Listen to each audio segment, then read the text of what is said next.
distinguished guests in India and USA. Namaste. It is wonderful to see US ISPF bring together a diverse range of people for the US-India Summit 2020. The work of the US ISPF is bringing India and USA closer is commendable. I have known John Chambers for many years now. His affection towards India is very, very strong. A few years ago, he was awarded the Padma Shri honor. Friends, the theme of this year is a relevant one, navigating new challenges. When the year 2020 began, did anybody imagine this is how it would pan out? A global pandemic has impacted everyone. It is testing our resilience, our public health systems, our economic systems. The current situation demands a fresh mindset, a mindset where the approach to development is human-centric, where there is a spirit of cooperation between everyone. Friends, while looking at the way ahead, we should keep our focus on ramping up our capacities, securing the poor, future-proofing our citizens. This is the path India is taking. India was among the first in creating a responsive system of lockdowns. India was among the first to advocate the use of masks and face covering as a public health measure. We are also among the earliest to create public awareness campaigns about social distancing. In record time, medical infrastructure was scaled up, be it COVID hospitals, ICU capacities, and more. Starting from one testing lab in January, we now have around 1,600 labs across the country.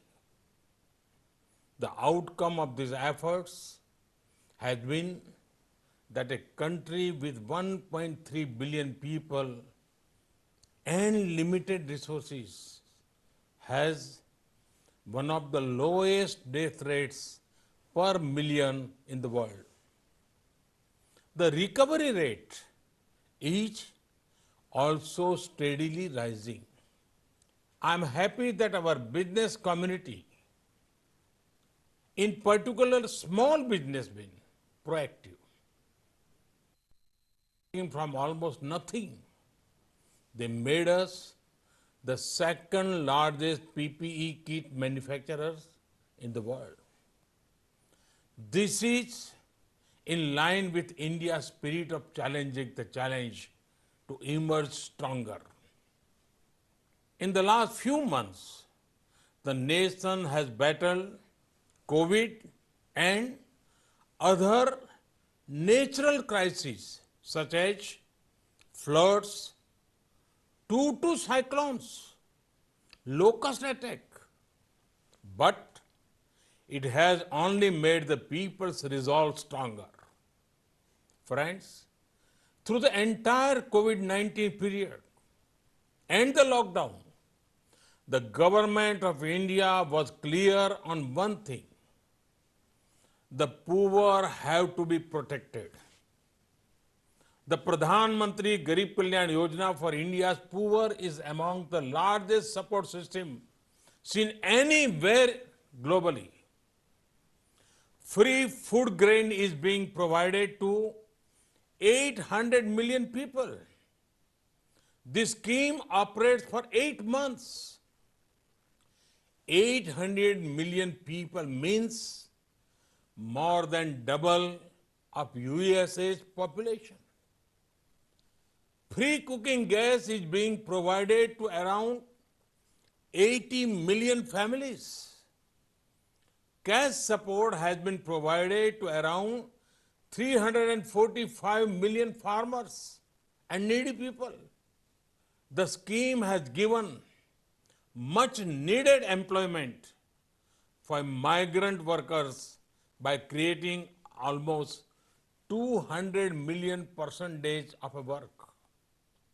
Friends, the pandemic has impacted several things, but it has not impacted the aspirations and ambitions of 1.3 billion Indians. In the recent months, there have been far-reaching reforms. These are making business easier and red tapeism lesser.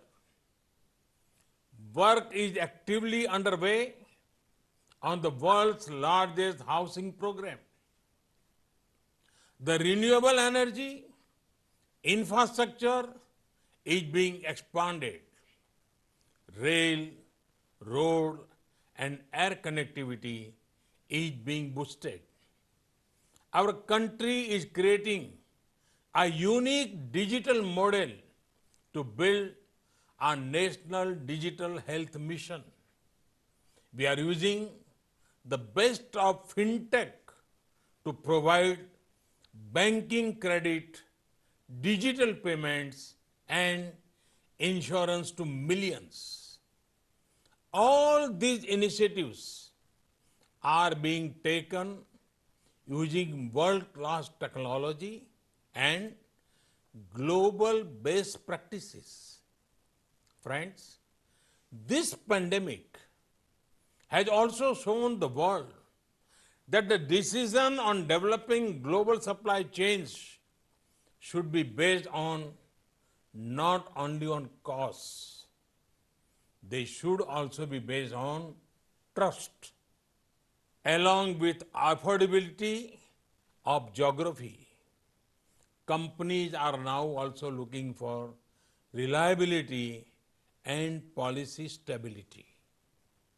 India is the location which has all of these qualities. As a result, India is also becoming one of the leading attractions for foreign investment. Be it America or the Gulf, be it Europe or Australia, the world believes in us. We have received over $20 billion of foreign investment flows during this year. Google, Amazon, and Mubadala Investment have announced long-term plans for India. Friends, India offers a transparent and predictable tax regime. Our system encourages and supports honest taxpayers.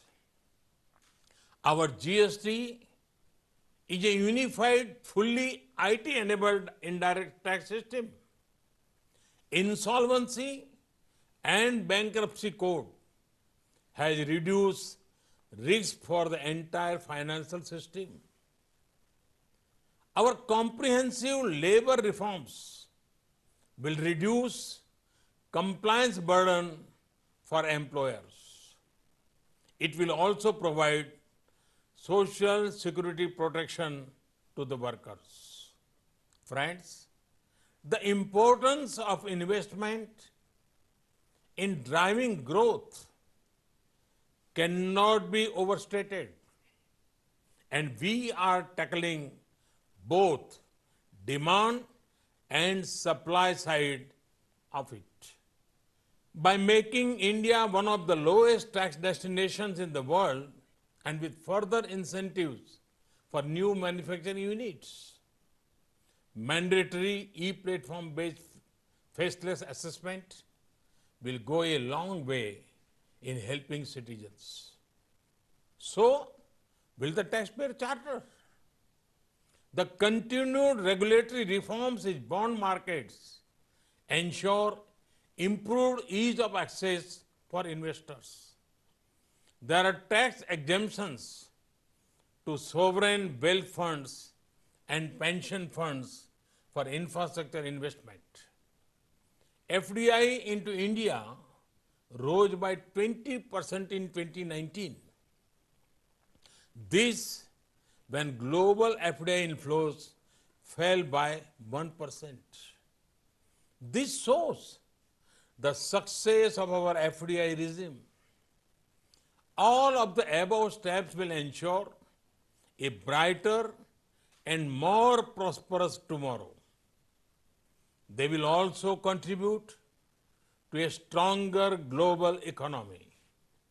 Friends, 1.3 billion Indians have embarked on one mission to make an Atmanirbhar Bharat for our self-reliant India. Atmanirbhar Bharat merges the local with global. It ensures India's strengths act as a global force multiplier. Time and again, India has shown that our goal is global good. Despite our large local needs, we did not shy away from our global responsibility. The responsibility of being the world's leading producer of generic medicines. We ensured constant supplies to the world. We are also at the forefront of research on the vaccine for COVID-19. A self-reliant and peaceful India ensures a better world. Atmanirbhar Bharat is about transforming India from being just a passive market to an active manufacturing hub at the heart of a global value chains. Friends, the road further ahead is full of opportunities. These opportunities are in the public and private sector. They cover core economic sectors as well as the social sectors. Recent sectors that have opened include coal, mining, railways, defense, space, and atomic energy. Production-linked incentive schemes have been launched for mobile and electronics, medical devices, pharma sectors. They have been well received. Such schemes are being planned for other champion sectors too. Reforms in agriculture marketing and $14 billion agriculture financing facility bring several opportunities. Friends, for challenges in India, you have a government that believes in delivering results. A government for which ease of living is as important as the ease of doing business. You are looking at a young country with 65% population less than 35 years old. You are looking at an aspirational country that has decided to take the nation the new heights. This at a time when we mark 75th years of independence. You are looking at a country with political stability and policy continuity. You are looking at a country with commitment to democracy and diversity. Come, be a part of this journey with us. Thank you. Thank you very much. Ladies and gentlemen, please welcome USI SPF President and CEO, Dr. Mukesh Aghi. Thank you, Honorable Prime Minister Shri Narendra Modi ji. We are grateful for your leadership in elevating the US-India strategic and economic partnership. USI SPF is committed to partnering with you in India's growth story and realizing your vision of improving quality of life for its citizens.